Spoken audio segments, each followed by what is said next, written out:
Selamat malam, Kaltim Headline Malam kembali hadir bersama saya Rosmi Rahma. Sejumlah informasi penting akan kami hadirkan untuk Anda dan berikut di antaranya. Kita awali Headline Malam edisi kali ini. DPRD Kalimantan Timur mulai membahas rancangan APBD tahun 2021. Setelah mengalami guncangan pada tahun 2020 akibat pandemi COVID-19. Besar harapan pada tahun depan situasi pulih kembali dan perekonomian warga kembali bangkit. Berikut informasinya. Sebelumnya, Kepala Bapeda Kaltim Dr. H.M. Aswin menyebutkan tema APBD tahun 2021 adalah hilirisasi industri guna mendukung ekonomi kerakyatan dan ekonomi kawasan. Namun karena pandemi COVID-19 pada tahun 2021 diperkirakan masih memerlukan anggaran, terutama pemulihan. Pemprov Kaltim berkreasi dari tema awal, yakni mendukung penanganan COVID-19. DPR dan Bapeda ya, yang dibahas tadi adalah persiapan kita menghadapi pembahasan RAPBD tahun 2021 yang akan datang. Kita menyampaikan hasil daripada musrenbang kita dan RKPD yang sudah menjadi peraturan gubernur disampaikan kepada DPRD dalam bentuk ringkasan. Selain itu juga kami berdiskusi hal-hal yang berkaitan dengan bagaimana mekanisme penganggaran. Bapak-bapak anggota DPRD ini melakukan reses ke seluruh daerah. Hasilnya itu diserahkan bentuknya seperti apa, itu yang kita bicarakan. Menanggapi tema dari Pemprov Kaltim, kalangan legislator di Karangpaci belum secara khusus membahasnya. Bahkan dokumen dari Pemprov berupa kebijakan umum anggaran, prioritas plafon anggaran sementara atau KUA PPAS tahun 2021 baru diterima para wakil rakyat awal bulan Oktober 2020. Menurut anggota Komisi 2 DPRD Kaltim, usulan KUA PPAS itu terlambat sebab semestinya sudah ada sejak akhir bulan Juli lalu. Keterlambatan itu membuat para wakil rakyat bekerja lebih cepat karena pada bulan November 2020 Raperda APBD Kaltim tahun 2021 sudah bisa disahkan menjadi perda. Baru kita menerima KUA PPAS untuk 2021 murni. Ya. Nah, itu baru diserahkan ke kita, bahkan baru anggota menerima tadi. Sementara sebenarnya kalau menurut PP 12 2017 ataupun Permendagri nomor 4 tahun tentang APBD, itu mestinya kita sudah KUA PPAS untuk umur 2021 itu diserahkan pada minggu ketiga bulan Juli. Dan faktanya kan kita baru dikasih, sehingga dengan renggang waktu yang sedikit ini kita rapat internal Banggar. Setelah menerima KUA PPAS, kita baca-baca, kita rapat internal Banggar untuk mengatur agenda-agenda pertemuan kita, agenda-agenda untuk membahas dalam waktu yang singkat ini, karena paling lambat bulan 11 mungkin kita sudah sahkan. Mengkaji, melihat komponen pendapatan, kemudian belanja yang mana yang perlu kita prioritaskan sesuai dengan RKAP 2019. APBD Kaltim tahun 2020 ditetapkan tahun lalu sebesar 12,2 triliun. Namun dengan alasan ada pandemi COVID-19 dan dilakukan refocusing anggaran, tersisa 10,8 triliun dalam APBD perubahan. Tim Kaltim TV, Hardin dan Heriman melaporkan.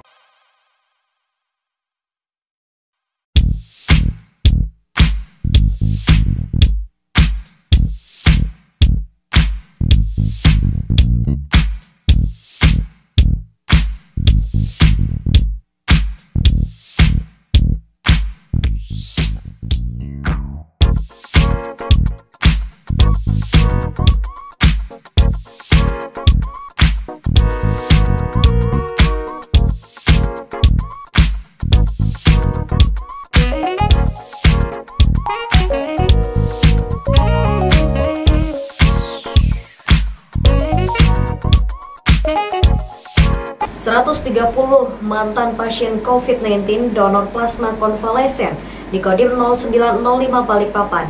Plasma yang dihasilkan untuk treatment pasien COVID-19 yang masih dirawat. Berikut informasinya. Bertempat di Aula Kodim 0905, sebanyak 130 mantan pasien COVID-19 lakukan donor plasma konvaselen. Donor plasma konvaselen digelar sepanjang Sabtu pagi. Donor plasma konvaselen ini dilakukan oleh tim gugus tugas COVID-19 Kota Balikpapan bekerja sama dengan Rumah Sakit Kanujoso Jatiwibowo. Donor plasma konvaselen merupakan yang pertama dilakukan. Hasil darah yang berhasil diambil dari mantan pasien COVID-19 akan diekstrak kembali dan timbul plasma yang akan diberikan kepada pasien COVID-19 yang kini masih dirawat di ruang ICU. Antibodi yang dihasilkan antibodi plasma ini sangat membantu pasien dalam proses penyembuhan dan memberikan harapan hidup sebesar 75% bagi pasien berat yang dirawat di ruang ICU. Kegiatan donor plasma konvalesen ini merupakan suatu upaya yang dilakukan oleh gugus tugas di dalam pelaksanaan treatment. Karena kita gugus tugas selama ini yang ada di Balikpapan sangat luar biasa dalam pelaksanaan testing, tracing, dan treatmentnya. Nah, ini salah satu upaya terkait dengan treatment. Dari pelaksanaan donor plasma ini nanti mereka yang sudah pernah terkonfirmasi positif dan sudah dinyatakan negatif lagi, sehingga di dalam plasma darahnya sudah terbentuk antibodinya. Nah, antibodi inilah nanti akan digunakan untuk membantu penyembuhan atau treatment bagi yang masih dirawat yang terkena COVID begitu. Dan khusus untuk semua pasien mantan COVID yang memang sudah di swab ulang negatif, timbul antibodi, maka nanti diambil darahnya, diekstrak lagi jadi plasma. Dan ini akan diterapi untuk semua pasien kritis di ICU. Jadi yang pasien-pasien berat kalau mendapat terapi ini sangat khasiatnya sangat manjur. Donor plasma konvaselen ini juga dihadiri oleh Wali Kota, Kapolresta, dan Kadinkes Direktur Rumah Sakit Beriman Balikpapan. Berharap pasien berat COVID-19 bisa sembuh. Dari Balikpapan, Muhammad Idris, tim Kaltim TV.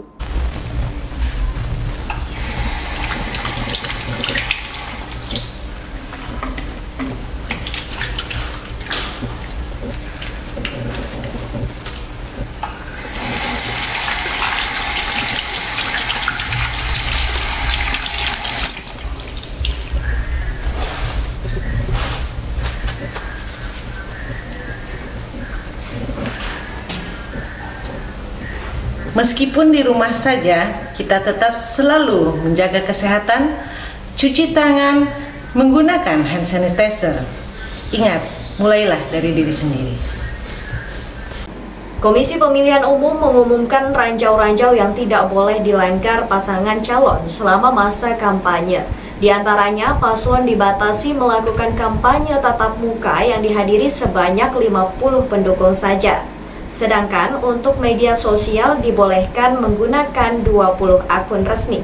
3 pasang calon yang berlaga dalam Pilkada Kota Samarinda, pasangan Barkati Darlis Patalongi, Andi Harun Rusmadi, dan Zairin Zain Sarwono sudah mulai memasuki masa kampanye. Namun berbeda dengan sistem kampanye tahun-tahun sebelumnya, seperti pada Pilpres maupun Pilkada, tahun ini karena digelar pada masa pandemi COVID-19, banyak pembatasannya. Terutama adanya larangan rapat-rapat umum di lapangan terbuka yang menghadirkan artis dan ribuan massa. Jikapun ingin melakukan kampanye tatap muka, menurut peraturan KPU yang baru disahkan, nomor 11 dan nomor 13 tahun 2020, dibatasi hanya boleh dihadiri maksimal 50 orang saja dan harus di ruang tertutup. Itu pun wajib menggunakan protokol kesehatan yang ketat, seperti wajib menggunakan masker dan jaga jarak. Jadi hari ini kami melakukan kegiatan semacam sosialisasi terkait dengan terbitnya PKPU 11 dan PKPU 13 menyangkut pelaksanaan kampanye di tengah pandemi COVID-19. Jadi kita membahas bersama stakeholder, bersama beberapa pihak untuk menyamakan persepsi terkait dengan apa yang boleh dan apa yang tidak boleh selama pelaksanaan kampanye di Pilkada Kota Samarinda. Pada masa pandemi, ketiga pasangan calon dibolehkan berkampanye menggunakan media sosial. Bahkan KPU mengizinkan setiap calon memiliki 20 akun resmi berbagai platform. Namun, semua akun media sosial tim pemenangan calon wajib didaftarkan kepada KPU dan sudah harus ditutup juga setelah berakhirnya masa kampanye. Menurut Ketua KPU Firman Hidayat, muncul kesepahaman agar semua pasangan calon dan pendukungnya mematuhi peraturan yang tersedia. Karena pelanggaran bisa mengakibatkan peneguran Bawaslu hingga dikeluarkan sebagai kontestan. Bagaimana pasangan calon tidak dalam kondisi berkampanye tapi menghadiri undangan beberapa pihak yang menyangkut dengan adanya kegiatan. Termasuk yang disebutkan tadi adalah misalnya kegiatan untuk goes. Nah, apakah goes kehadiran paslon di acara itu dalam konteks diundang boleh atau tidak? Nah, tadi sudah dijelaskan oleh Bawaslu bahwa ketika dia pasif hanya mengikuti saja nggak ada masalah. Tapi ketika dia aktif dalam hal dia berkampanye dan membagikan bahan kampanye, ya nggak boleh, karena untuk kampanye kan sudah diatur seluruhnya di 2 PKPU tersebut. Apakah kampanye rapat tertutup, terus kampanye melalui daring, dan kampanye-kampanye yang lain. Dan dalam PKPU juga sudah dilarang pula beberapa metode kampanye.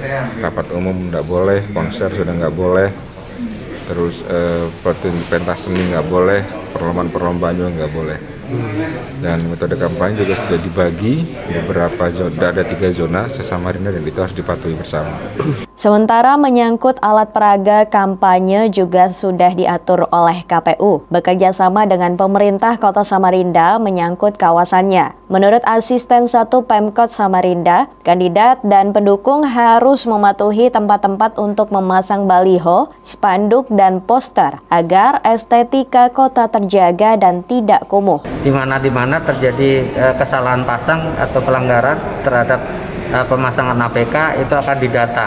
Nah, setelah didata dikomunikasikan kembali ke paslonnya untuk dia diingatkan untuk membongkar sendiri. Tetapi kalau dia tidak mau membongkar sendiri, tentu akan kita bongkar melalui kekuatan Satpol PP tadi, karena ini sudah melanggar peraturan daerah. Kenapa kita melibatkan paslon? Karena jangan sampai terjadi kesalahpahaman. Sebagaimana yang rapat awal penentuan titik itu kan sudah dijelaskan bahwa ada beberapa tempat di median jalan, di pohon, di tiang listrik, di dekat tempat ibadah, tempat perkantoran, dan tempat sekolah-sekolah, dan beberapa tempat yang memang tidak dibolehkan ya seharusnya tidak dipasang APK. Tapi kalau mereka tetap memasang, itu juga akan ditertibkan. Karena sekali lagi kita harus jaga estetika kota, jangan sampai dengan adanya APK semerawut, pasangnya tidak rapi. Sekali lagi itu tadi, melihat kota kita menjadi semerawut. Tim Kaltim TV melaporkan.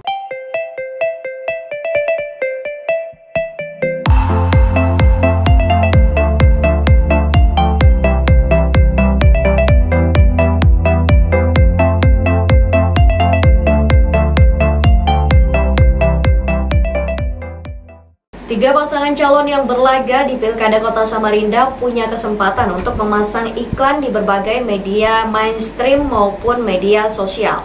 KPU sudah memutuskan kampanye menggunakan media baru dibuka dari tanggal 22 November hingga 5 Desember.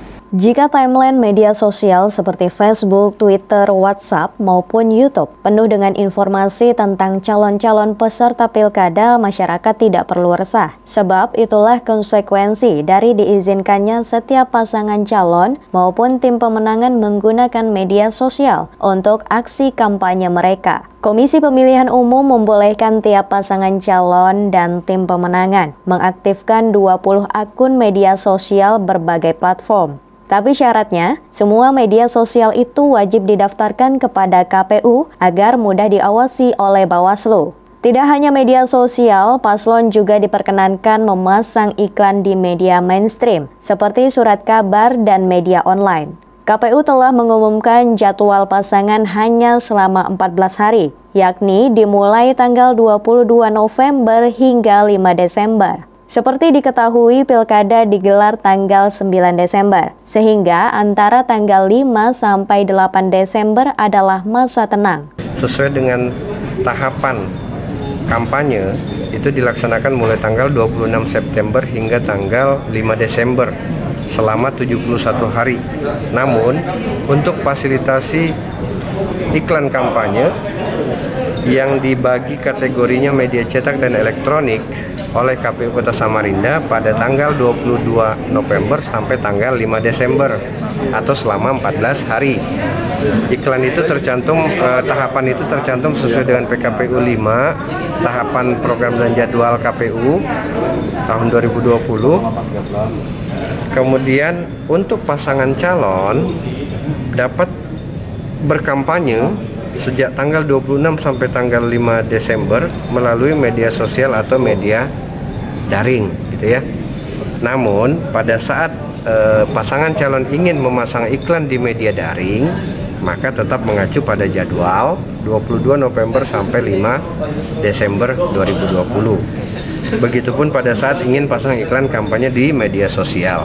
Media massa diminta juga untuk bersikap berimbang dalam menurunkan pemberitaan yang di luar kategori iklan. Media juga dipersilakan untuk menawarkan advertorial kepada semua pasangan calon. Itu sah-sah saja dan tidak ada larangan selama memang porsi dalam pemberitaannya tetap berimbang dan adil, tidak ada yang lebih besar atau tidak ada yang ini. Makanya seperti disinggung KPID tadi yang menyebut bahwa jika memang sudah ditawarkan ketiga paslon kemudian hanya satu atau dua yang merespon, maka itu sudah menggugurkan kewajiban untuk berlaku dan bersikap gitu ya. Yang penting niat awal ingin mengakomodir semua, namun karena terkait iklan mungkin biaya tidak bisa dipaksakan juga kan. Yang penting porsi pemberitaan, porsi iklan semua sama, adil, berimbang. Karena apa? Karena bagi kami perbedaan sedikit pun itu akan menjadi masalah karena dianggap kami tidak netral dan berpihak. Tim Kaltim TV, Hardin melaporkan.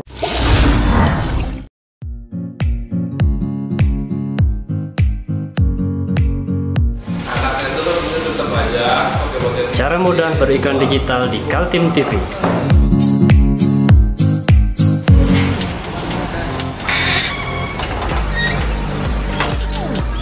Yang pertama, jadilah sahabat Kaltim TV.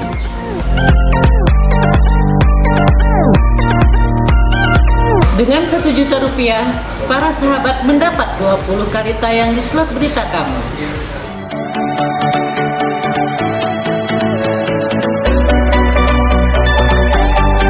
Dengan 20 detik dapat menjangkau 20.000 penonton. Anda beruntung karena mendapat kesempatan perdana dari kami. Ayo jadilah sahabat Kaltim TV. Kita beralih ke informasi selanjutnya. Kasus kejahatan perpajakan sedang diusut. Kejaksaan Tinggi Kaltim bekerjasama dengan Kanwil Direktorat Jenderal Pajak Kalimantan Timur.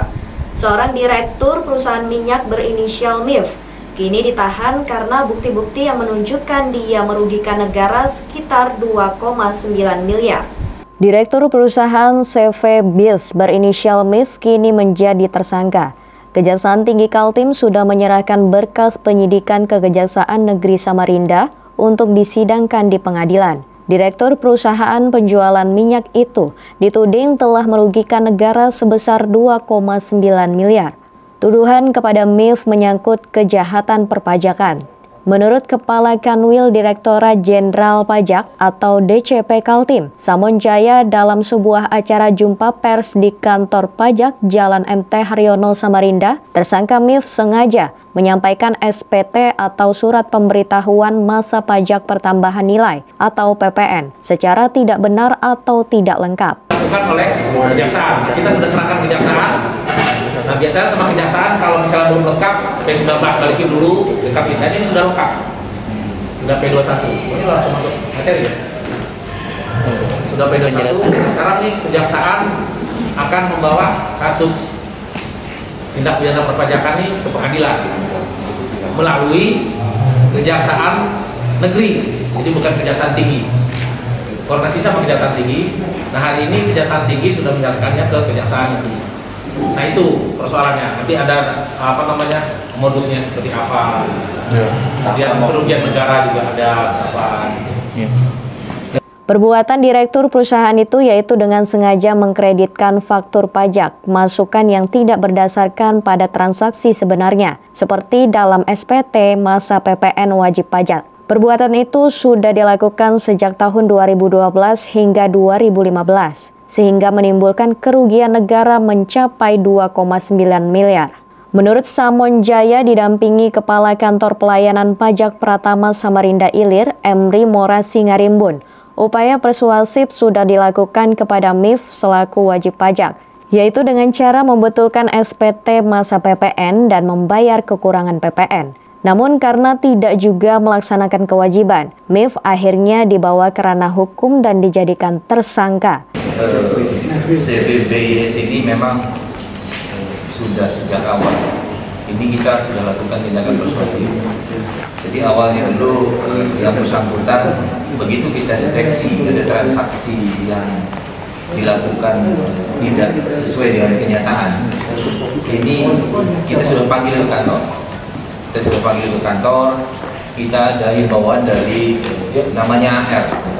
AR itu kaum representatif. Jadi yang menangani wajib pajak perorangan atau perusahaan di kantor kita ada. Sudah ada. Wajib pajak awalnya sudah berjanji akan mengangsur, tapi tidak dilakukan secara konsisten. Nah, kita sudah persuasif. Wajib pajak juga teman-teman dulu tidak ikut tax amnesty, kalau teman-teman masih ingat. Nah, itu kan ada pengampunan itu. Dia cukup bayar pokoknya, dendanya tidak dibayarkan. Jadi yang 400 tadi itu sebelum ini proses terjadi, termasuk sanksi yang lain akan dihapuskan dengan tax amnesty. Tapi ternyata yang bersangkutan tidak ikut. Direktorat Jenderal Pajak mengakui pengusutan terhadap wajib pajak nakal dilakukan dengan bekerja sama dengan Kejaksaan Tinggi Kaltim. Tahun ini sudah ada 2 yang diseret ke jalur penegakan hukum dan segera menyusul 1 pengusaha lagi. Tim Kaltim TV, Hardin melaporkan. Mari kita memerangi virus corona dengan mematuhi imbauan pemerintah. Stay at home. Kepala Kantor Wilayah Direktorat Jenderal Pajak Kalimantan Timur mengakui banyak potensi alam dari Kalimantan Timur yang dieksploitasi, namun tidak memberikan kontribusi pendapatan bagi daerah. Salah satunya adalah bisnis sarang burung yang dimiliki banyak pengusaha dari luar daerah. Dalam acara jumpa pers, Kepala Kanwil Direktorat Jenderal Pajak Kaltim, Samon Jaya secara belak-belakan membuka adanya potensi pajak yang mestinya menjadi pendapatan Kaltim, tapi tidak memberikan kontribusi bagi daerah ini. Dia menyoroti bisnis sarang burung yang marak dengan rumah-rumah sarang burungnya, tapi ternyata kepemilikannya dari pengusaha luar daerah yang membuat pajaknya tidak masuk ke daerah. Sarang burung walet, ayo nanti kita akan bekerjasama teman-teman Kabupaten Kota Madia. Jadi ada perusahaan walet yang ada di Jawa. Terus ternyata rumah waletnya banyak di Kalimantan Timur nih. Mulai dari Tanah Grogol, Pasir, Balikpapan, Kutai Kartanegara, di Bontang, Sangatta, sampai Tarakan dia punya. Tapi tidak ada sepeser pun sumbangsinya untuk Kalimantan Timur. Ayo teman-teman. Samon Jaya juga mengungkapkan belum tertibnya pemungutan pajak di perusahaan atau restoran. Konsumen sudah dipungut pajak, namun berdasarkan penelitian Direktorat Jenderal Pajak, masih banyak yang menyalahgunakan dengan tidak menyetorkan pungutan pajaknya kepada kantor pajak. Kan seolah-olah tuh ngambil, tapi bayangkan itu yang mengambil itu sebenarnya memang itu maunya dari undang-undang, maunya dari rakyat untuk kembali lagi ke rakyat. Jadi itu bukan ambil sembarangan, tapi yang ngambil siapa? Pemungut atau pemotong. Siapa pemungut dan pemotong pajak itu? Apakah petugas pajak? Tidak. Ada yang tahu nggak siapa pemotong dan pemungut pajak? Jadi misalnya siapa? Yang sudah dapat gaji bulanan siapa? Jadi kalau gajinya di atas 5 juta, ya gajinya 5 juta itu sudah dipungut tuh. Sama siapa yang pungut? Kantor. Perusahaan tempat kerja. Percis. Mas Agri.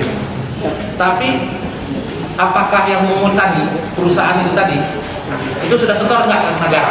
Sudah setor nggak ke negaranya ada dua, apakah pemerintah pusat ataupun pemerintah kabupaten, kota, atau provinsi. Jadi yang paling sederhana. Sebelumnya, Kanwil Direktorat Jenderal Pajak Kaltim mengumumkan adanya pengusaha BBM di Samarinda yang nakal, tidak membuat SPT masa PPN dengan benar, sehingga negara dirugikan sebesar 2,9 miliar. Pengusaha berinisial MIF itu sudah ditahan dan segera diadili di pengadilan. Tim Kaltim TV, Hardin, melaporkan.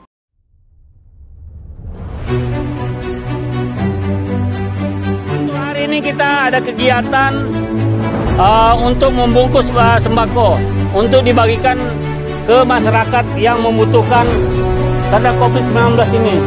Semoga kita sukses semua. Amin. Harus kerjasama yang bagus. Pancasila! Amin. Pancasila! Amin. Pancasila! Amin. Merdeka! Merdeka!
Dua pencuri dan satu penadah barang curian diciduk tim Krokodil Reskim Polsek Balikpapan Timur.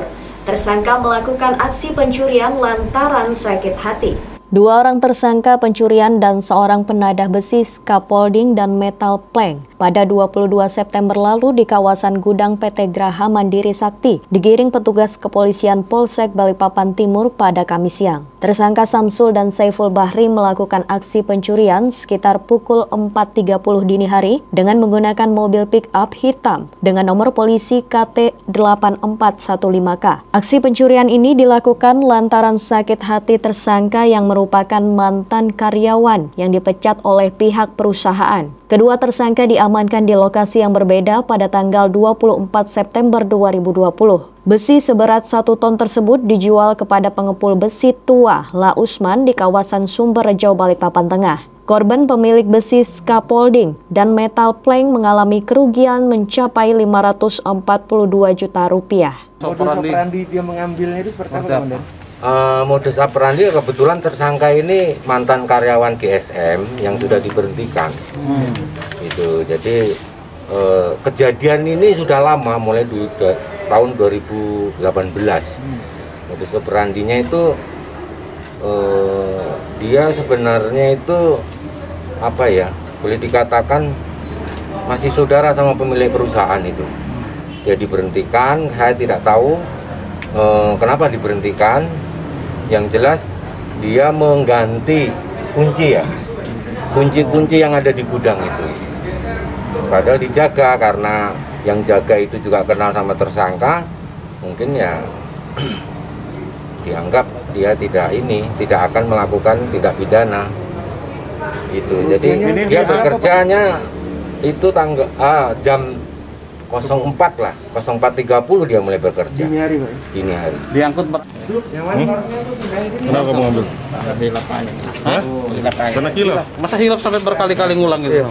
Kamu dendam gak sama keluargamu? Dendam, sakit hati. Diberhentikan kerja? Ada sedikit unsur begitu ya. Oh gitu. Dulu kenapa kamu diberhentikan? Ketuan maling juga? Jadi kenapa diberhentikan kamu? Karena apa? Kamu sudah terima berapa banyak uang itu hasil jual itu? Kurang tahu sih ini. Kurang tahu ya. Berapa sekali jual? Sekali jual berapa, Mas? Berangsur juga kan. Berangsur ya. Selain dua tersangka penadah hasil barang curian ikut diamankan polisi, polisi juga menyita barang bukti lainnya berupa 3 ponsel dan 2 buku tabungan. Kedua tersangka akan dijerat dengan pasal 363 ayat 1 Sun pasal 362 KUHP dengan ancaman hukuman 7 tahun penjara. Sementara penadah dijerat dengan pasal 480 dengan ancaman hukuman 4 tahun penjara. Dari Balikpapan, Muhammad Idris, tim Kaltim TV. Demikian Kaltim Headline Malam edisi kali ini. Informasi lainnya dapat Anda simak melalui situs website kami www.kaltim.tv, channel YouTube dan fanpage Facebook Kaltim TV. Jangan lupa untuk selalu patuhi protokol kesehatan. Saya Rosmi Rahma pamit undur diri. Selamat malam dan sampai jumpa.